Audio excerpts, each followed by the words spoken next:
کوئی دل باقی رہے گا، چمن رہ جائے گا،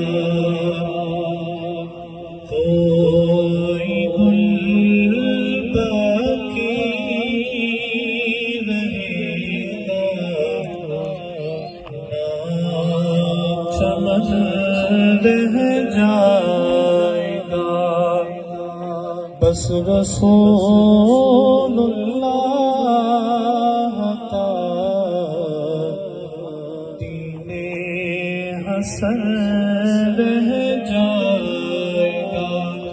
سب مل کے پڑھ لیں، بس رسول اللہ کا دین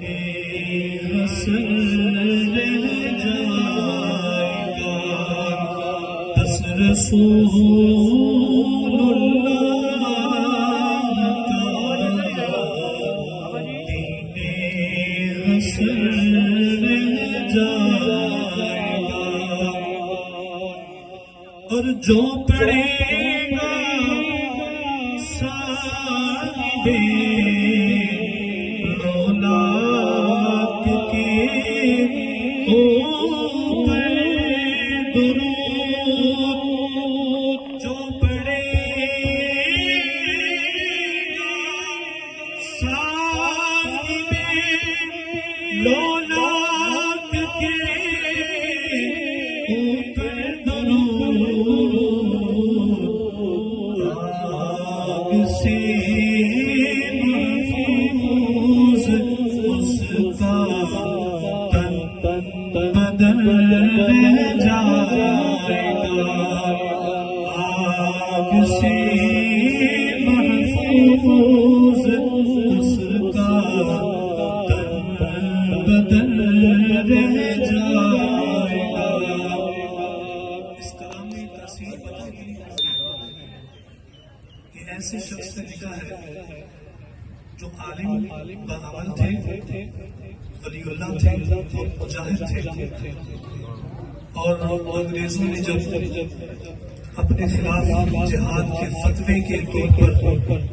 انہیں گرفتار کیا، حمایت کی مولانا سید کفایت کافی مولانا بادی علیہ رحمہ نے، تو آپ کو قلم اس طریقے لگ رہی ہے کہ آپ اپنے موقف سے پیچھے ہٹ جائیں۔ آپ نے فرمایا ہم تو آئے ہیں رسول اللہ کا دین پھیلانے کے لیے، آپ کے دامن سے وابستہ ہو گئے، اب ہم پیچھے نہیں ہٹیں گے۔ پھانسی کے پھندے کی طرف جا رہے تھے، تب آپ نے یہ کلام لکھا اور پڑھا وہاں پہ کہ ہم ختم ہو جائیں گے، سب کچھ ختم ہو جائے گا، دین ختم کرنے والوں رسول اللہ کا دین کبھی ختم نہیں ہوگا، اور کہا کہ سب فنا ہو جائیں گے، سب چلے جائیں گے، لیکن رسول اللہ صلی اللہ علیہ وسلم کا ذکر کیا ہوتا رہے گا۔ یہ جملہ آپ فرماتے ہیں، سب فنا جائیں گے، کافی لیکن حشر تک سب فنا جائیں گے، کافی لیکن حشر تک نعت حضرت کا زبان پر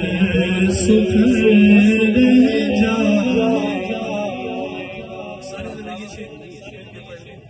سب فنا